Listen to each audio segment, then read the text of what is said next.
Hello, welcome to PlayStation Access. I'm Rob, and joining us is Dave. Hello. And Dave, we have just seen the reveal trailer for Assassin's Creed Valhalla. Finally. How good is it to be excited about another Assassin's Creed game? It seems like It's been ages since Odyssey. I mean, I've still not finished Odyssey, but me neither. I mean, that would be silly. It's absolutely massive. We do need to get on with it now because Assassin's Creed Valhalla is coming, and we have 10 things that we now know for sure about Assassin's Creed Valhalla that we are going to talk through, having seen the trailer and read what information Ubisoft has shared on the game. Exactly. So the first of those 10 points is your main character's name is Ivor or Eivor. Eivor? I think it's Ivor. E-I-V-O-R. Not entirely sure how you pronounce that. That's not one of the things that we're confirming in this video, but it's Ivor. That is your main character. And crucially, you can choose whether Ivor is male or female. Yes, which is something obviously I think we saw really well implemented in Odyssey. Yes. The way that worked, I think, is really, really smart. So, yes.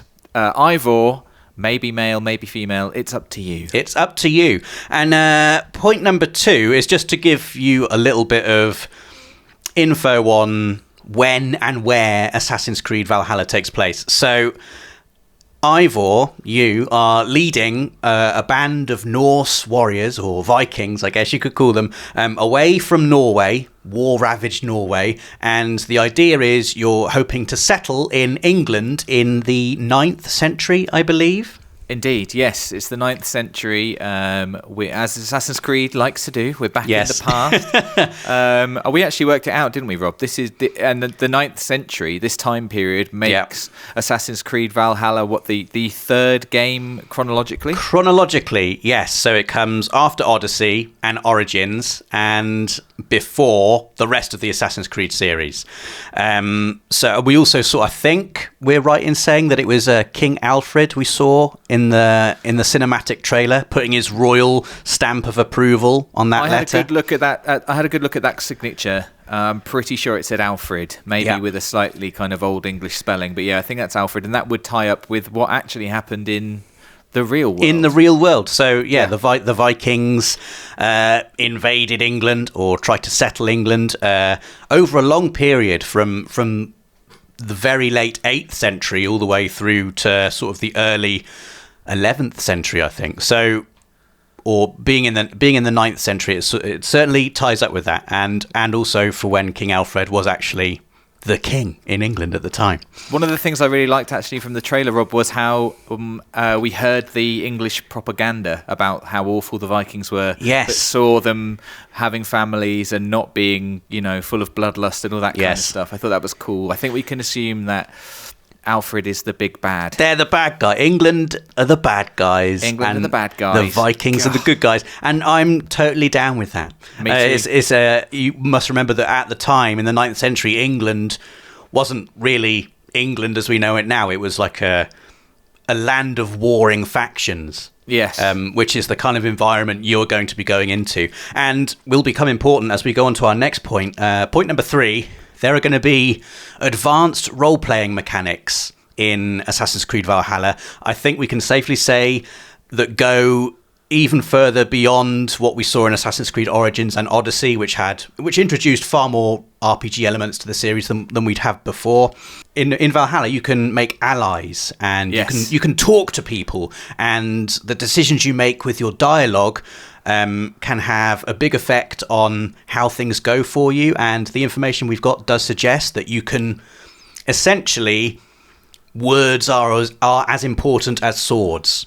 Definitely, yeah. I think the official kind of line is that almost every decision you make, every choice you make, will have a big effect on the story of the game, and certainly, as you suggested, England is full of warring factions at the time, and there's a good reason to believe that you will be using diplomacy, or you can choose to use diplomacy as much as you could choose to use your axe to make friends, some strategic friends, some strategic choices, and figure out how to best conquer England, I guess. It does. I love this kind of stuff because it does mean that when I play the game, I could have a completely different experience to when you play the game, and maybe factions that I'm fighting against you've allied with, and you're having different battles to me.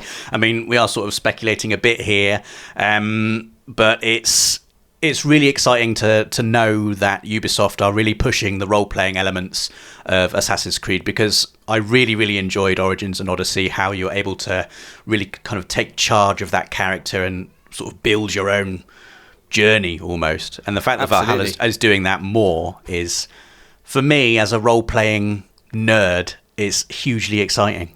Definitely. I totally agree. What's the next point?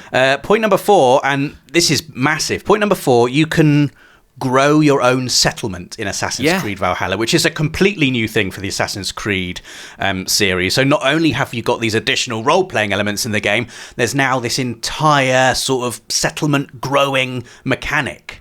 Yes, there is. I think it's, a lot of the wording and a lot of the kind of information that's been released just talk about does very much kind of emphasize that you are leading your clan, and I think this re-emphasizes that, the fact that you are building your settlement, and from that we can understand that you have to choose what buildings are included. Like, there are certain, like a barracks, I know we heard about, or a tattoo parlor, that kind of thing. You can upgrade them, and that will have in-game effects. It will unlock in-game features and also quests and things. So the way that you choose to grow your settlement, the things that you choose to add and upgrade, I guess sooner, or maybe just maybe you won't add everything completely at all, that's going to have a big effect on your game and what's available to you. Absolutely. I mean, I'm dreaming of an England that's just completely mine,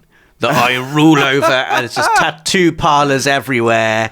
Oh my god! I mean, it does suggest also that you can have if there's a tattoo parlor, you can have tattoos in the game, and it'd be very cool if they were customizable. I love seeing in these types of games how everyone's main character looks slightly different, and everyone's going to be sharing it. Here's my Ivor. Cool tattoos. I know, totally. I think it's super cool, and it's very. I love with Assassin's Creed how they always find out ways to make gameplay mechanics fit with things, with history, with real things. And they bring that together so elegantly, and I hope that tattoos is another one of those. Tattoos. We should get on to point number 5, because this is Vikings. We've had role-playing elements, we've had talking, we've had settlement growing, we've talked about tattoos. But there are going to be raids. You can take your band of Norse warriors on raids and attack Saxon forces. You can attack forts. This is something you've been able to do in previous Assassin's Creed games. It looks like you're going to be able to do that again. But now you're not just attacking forts for fun. Although I imagine sneaking in and stabbing people is going to be really fun. But now you can capture resources from doing these raids, which you can then use, and it feeds back into point 4 to continue to grow your settlement. So I like the idea of there being this sort of economy going within Assassin's Creed Valhalla, where you can be going out on raids, killing loads of people, having loads of fun, doing all the classic Assassin's Creedy type things, and having that feeding back into growing your settlement. And then as your settlement grows, you are able to more effectively go on more raids, which I just love that kind of idea.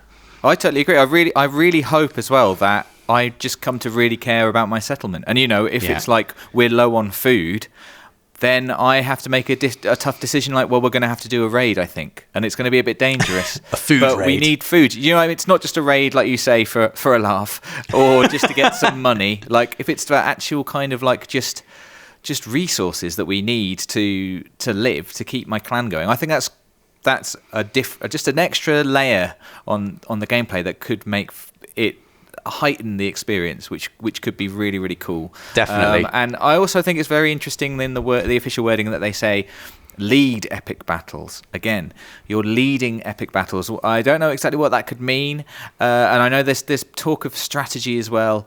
So I'm very interested to see how these these epic raids are gonna play out. I think there's going to be a lot of interesting information to learn about those in the future. And this does lead into point number 6, which is the fact that, of course, you can use your Viking longships and do naval stuff, which is something Assassin's Creed has been doing very, very well for a long time now. I totally agree. I don't think Assassin's Creed can ever again get rid of ships. They're just too good. They've made a rod for their own back, but it is just too good. I mean, the ocean physics, even as far back as Black Flag, were absolutely amazing. Were absolutely amazing. And still to this day, I don't think the ocean in Assassin's Creed Black Flag has been bettered, apart from the one in Assassin's Creed Odyssey. And so the naval stuff, and it's so synonymous with Viking raids, isn't it? Getting in a longship and pillaging, and it's like if Red Dead Redemption made all of our cowboy fantasies come true, then it seems like Assassin's Creed Valhalla is going to do the same thing for Vikings. Yep, definitely. I'm so glad. I mean, when we saw longships in the trailer, I was excited, but it's been confirmed there are longships in the game, and I'm so excited about it because it just is like, it's probably one of my favorite things about Odyssey was just sailing around the place. So I'm looking forward to doing more of that. Looking at the beautiful rolling water physics, very much so, which I wasted too much time doing. And let's move on to point number 7, which goes more specifically into what you can do when you actually get to the combat, because it's not just the role-playing elements that have increased. Your choices in combat have also been hugely expanded. So you can dual wield axes. I'm just looking at my notes now. You can, from judging by the trailer, it looks like you can throw axes at enemies. I think you can dual wield shields as well, if you want to. You can dual wield shields. I don't know exactly how that's going to work. I'm excited to see that. You can fire arrows, and I think most importantly, we saw it in the trailer. The hidden blade is back. It's back and being used to good effect in the trailer, right through the eye slot. That was a great moment. I thought we were dead. Us being I did too. The Vikings. Maybe this isn't the main. And then no, the big English boy is sat down because the hidden blade's gone right through his visor. I totally bought it too. Like I was waiting for like the gunshot or something. I was like, wait, someone else has shot him. Well, no, they don't have guns. Or the arrow then. Any arrows? No. It was a good moment. Yeah, so the hidden blade is back and being put to some good use there. So that's a big deal for Assassin's Creed fans. I mean, it's like the most iconic thing in the entire series is being able to use your hidden blade. So it is amazing that that's back. And before we move on to point 8, I think we should just touch upon the fact that we did see Odin, the Norse deity of Norse mythology, is in the game in some form. I think represented as that sort of old cloaked man leaning against the tree, and we saw his raven. Odin's raven. Yes, we did. We don't know really what part that is going to play in the game. We've only seen that in the trailer, but it does suggest that there is going to be an element of fantasy and mythology in the game, which I really enjoy. I think it's something that we were saying earlier.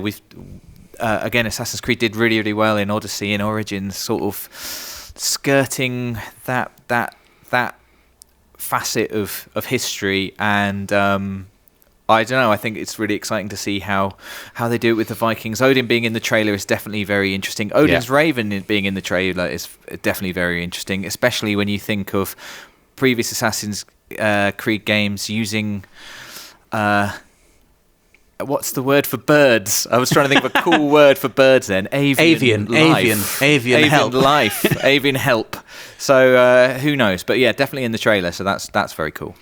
Point number 8 is really, really interesting. We don't know much about this beyond what Ubisoft has shared on their website, but you can build custom Viking raiders in the game and upload those to share with your friends. So you could download a Viking that I have made and have them fight alongside you, and vice versa, which is just another really cool thing. It is, and I think it just links back again to the increased player choice, the way that our characters are likely to be different and our games are likely to be different, and we can choose to play very, very differently in terms of diplomacy or specialization, that kind of thing. So yeah, I think that's very cool. And point number 9, and this is very important, when you play a big open world role-playing game, as Assassin's Creed has now become, you expect there to be some degree of side activities that you can do outside of the main story. And looking at the information we've got, it looks like Assassin's Creed Valhalla is not going to be disappointing in this department. So you can go hunting. Classic. You can play drinking games. Yeah, which sound very exciting. But the most exciting one, I think you should talk about, Dave. It's thank flighting. You. I mean, I am excited. I am excited to talk about it because I had to read it about 8 times. It's flighting, Rob. That's right, not fighting, which you may think might be a Viking pastime, but flighting, spelled which is Flyting. Exactly, and is in fact the verbal art of the Viking rap battle. That's right. I don't know what that can mean, really, in terms of a mechanic, but it sounds amazing. It does. I had no idea that Vikings did this. No, me neither. But I'm intrigued to learn more. And, if it's anything like as fun as having your crew of pirates going along singing shanties, then that is going to be amazing. Yes, that's a very good point. Point number 10, our final point. This is just a thing that has excited us. It has been confirmed that Ashraf Ismail, the director for both Assassin's Creed 4 Black Flag and also Assassin's Creed Origins, is heading up Assassin's Creed Valhalla.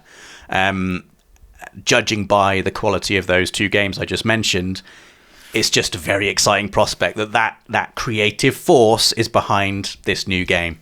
Definitely, it's people that make games, and he's a good one. It's really exciting to see, to have that. Also, I think it's probably exciting for Assassin's Creed fans who've played those games to just know that DNA, and those 2 games in particular, I think each time really did progress the Assassin's Creed franchise. They really they were trendsetters for sure. Trendsetters, exactly. So. Obviously, he was a big part of that, and now being game director here, you would have to be excited about what Valhalla is going to bring to the franchise. Yeah, and before we go, we should sign off with our one little bonus fact. Yeah, that is, we now know that Assassin's Creed Valhalla is coming to PS4 and PS5 in late 2020. We do. Holiday 2020 if you're in America. Which we call it late 2020. We call it late. Later We're always in the year. Working. But it's so exciting knowing that there is another massive epic Assassin's Creed game coming this year, and it is coming. I'm ready. It's been. I need to get Odyssey finished, but I am ready. Honest. That is our. I mean, it's given us a deadline now, hasn't it? That's true. Yeah. Get Odyssey done before Valhalla comes out. But there we go. There are 10 things that we have had confirmed about Assassin's Creed Valhalla. Dave and I are incredibly excited about it. Let us know in the comments what you think of the game. And don't forget to click that notification bell so you're always up to date with everything from the world of PlayStation. For the players.